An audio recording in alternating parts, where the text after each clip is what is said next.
berdua ingin mempresentasikan hasil diskusi kami tentang jaringan syarat tiruan menggunakan algoritma backpropagation untuk prediksi prestasi siswa. Perkenalkan, nama saya Liza Kodri, NPM saya 19110070. Nama saya Juliana Sibuan, NPM 19110213. Nama saya Fandi Jinora Manado, NPM 19110486. Nama saya Hari Polin Sitorus, NPM 19110089. Nama saya Yats Putra Kasindo, NPM 21110025. Baiklah, di sini saya akan membahas materinya. Di poin pertama terdapat pendahuluan yang menjelaskan tentang latar belakang masalah. Yang kami bahas yaitu tentang prestasi siswa. Maksudnya, prestasi akademik untuk menggambarkan pencapaian tingkat keberhasilan seorang siswa dalam bidang akademik. Dapat juga diartikan sebagai nilai rata-rata dari siswa di dalam bidang akademik. Untuk mendapatkan nilai akademik tersebut, yaitu mahasiswa harus meningkatkan prestasinya dan sekolah pun memberikan beasiswa. Faktor yang menentukan siswa untuk mendapatkan beasiswa yaitu tentang dia harus mendapatkan nilai pelajaran yang terdapat dalam ujian nasional di atas kriteria ketuntasan mengajar atau KKM. Penelitian ini memusatkan kepada pembuatan jaringan syarat tiruan atau artificial neural network dalam memprediksi prestasi siswa dan menggunakan algoritma backpropagation dalam penyelesaiannya.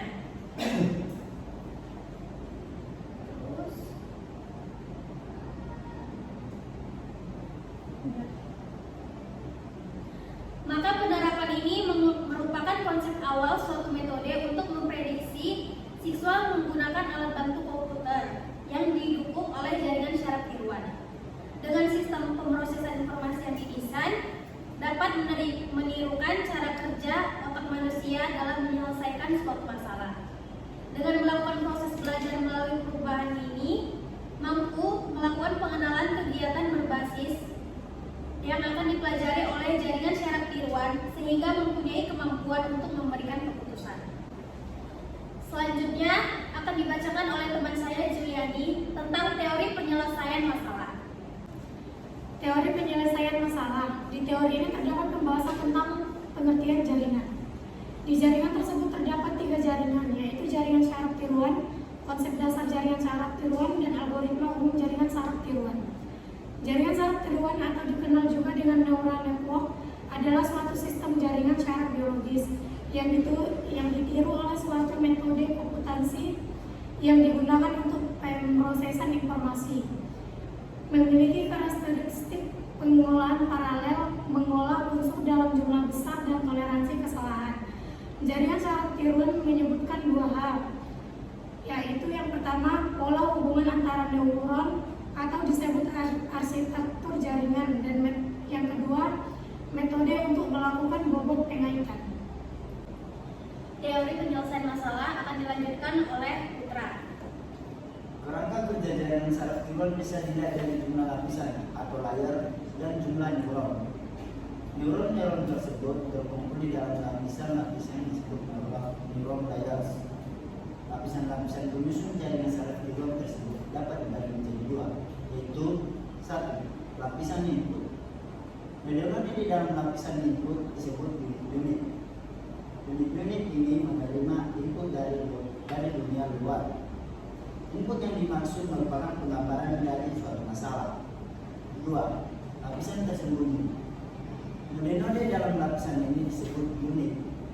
Unit tersembunyi, di mana keluarannya tidak dapat secara langsung diamati.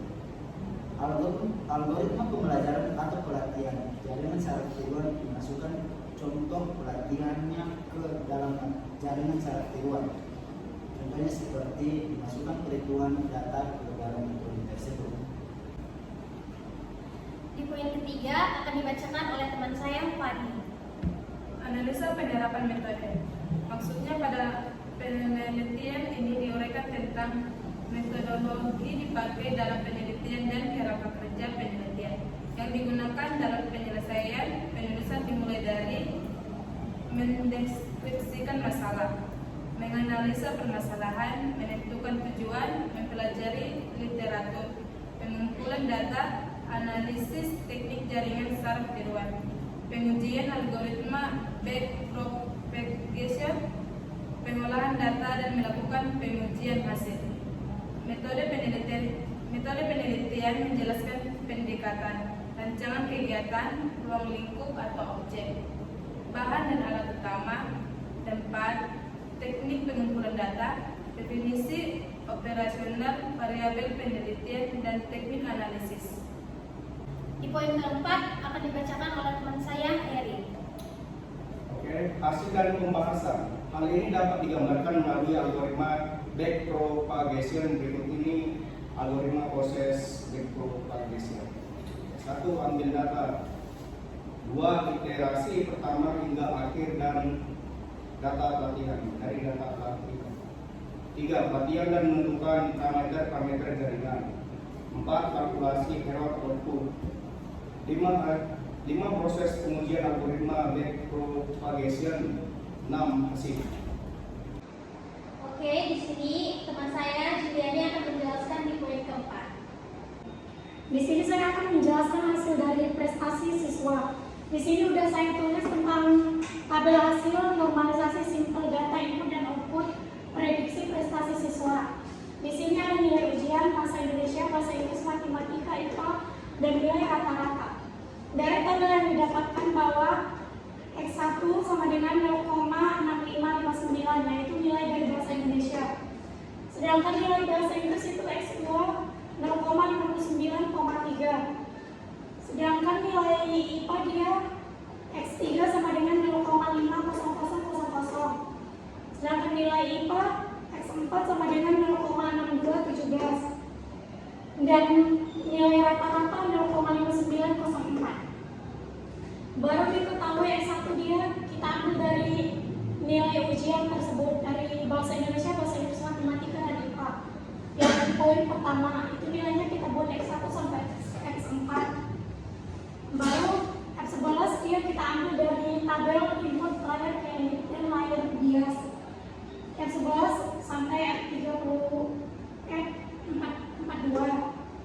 F11 kita ambil dari tabel hidden layer ke output layar sampai dengan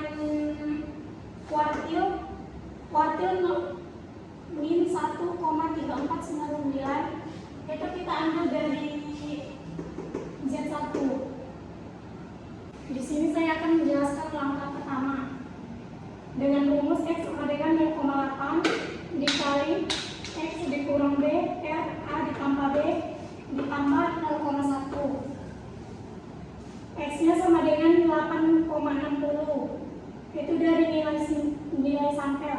Nilai sampel kita ambil dari data input pelatihan prediksi presentasi siswa.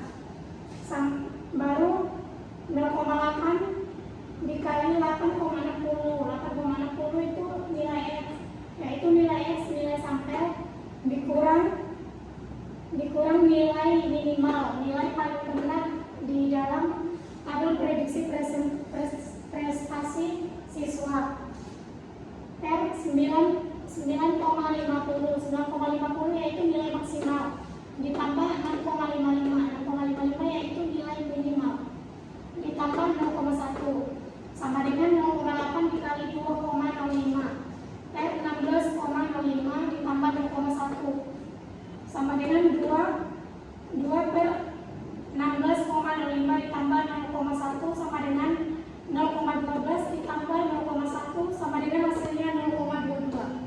Langkah kedua yaitu untuk setiap pasang data pelatihan melakukan langkah 3 sampai langkah 8. Ketika kita menjelaskan tiap unit masukkan menerima sinyal dan meneruskan ke unit tersembunyi. Dan kita langsung masuk ke langkah keempat. Langkah keempat yaitu hitung semua keluaran di unit tersembunyi, yaitu menjelaskan tentang hitung semua keluaran di unit tersembunyi. Pada tahapan perambatan maju ini dilakukan perhitungan bobot pada masing-masing layar menggunakan fungsi aktivitas sigmo. Langkah-langkahnya sebagai berikut. Setiap unit input X1 1 sama dengan 1, 2, 3 menerima sinyal X dan meneruskan sinyal tersebut ke semua unit pada hidden layar. B. Setiap unit tersembunyi I sama dengan 1, 2, 3. Menjumlahkan bobot sinyal dengan input dengan persamaan rumus berikut. Menjumlahkan bobot sigma dengan input dengan persamaan rumus berikut. Unit 1 sama dengan VZ 11 ditambah X1 dikali Z11 ditambah X2 dikali Z12 ditambah X3 dikali Z13 ditambah X4 dikali Z14, yaitu X1 yaitu 1,3499 ditambah 0,6559. Begitu dan seterusnya, baru kita menghasilkan semua dihasilkan yaitu 4,5463. Karena hasil sementara ini masih sangat jauh dari target yang diharapkan, maka untuk pelatihan jaringan propagation dilakukan perulangan sampai output yang dihasilkan sesuai dengan target yang diharapkan. Dari hasil pengelolaan dan perancangan menggunakan jaringan syarat tiruan dengan metode propagation, maka dapat dilihat hubungan bahwa jaringan syarat tiruan bisa digunakan untuk melakukan ramalan prestasi siswa. Data input pola 40, data transformasi yang dibagi menjadi data pelatihan sebanyak 20 dan data pengujian sebanyak 20 data. Hasil dari proses pengolahan data di atas didapatkan nilai update bobot antara input ke hidden layer yang digunakan untuk iterasi data selanjutnya, sehingga diperoleh output aktual yang diharapkan.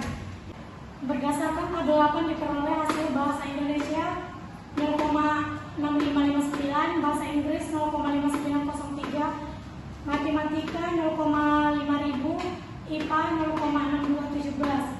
Sedangkan target yaitu 0,5904, outputnya yaitu 0,0058. Maka presentase yang diperoleh oleh responden 1 yaitu 86,80%. Dari hasil diskusi kami yang telah kami bahas itu, Dengan menggunakan jaringan syaraf tiruan dengan algoritma backpropagation, proses prediksi lebih cepat, akurat, meminimalisir kesalahan dan bisa menggunakan teknologi komputer serta mudah dalam pengembangannya. dapat menganalisis faktor penyebab kemerosotan prestasi siswa. Aplikasi jaringan syaraf tiruan dapat memprediksi prestasi siswa pada mata pelajaran bahasa Indonesia, bahasa Inggris, matematika, dan IPA dengan algoritma backpropagation dan penggunaan tools MATLAB R2011B dengan tingkat akurasi mendekat 100%. Model jaringan syaraf tiruan dapat memprediksi prestasi siswa pada mata pelajaran ujian sekolah. Sekian dari terima kasih. Demikianlah hasil diskusi dari kelompok kami. Jika ada salah-salah pengerjaan atau metode yang kurang dimengerti, kami mohon maaf. Sekian dan terima kasih. Assalamualaikum warahmatullahi wabarakatuh.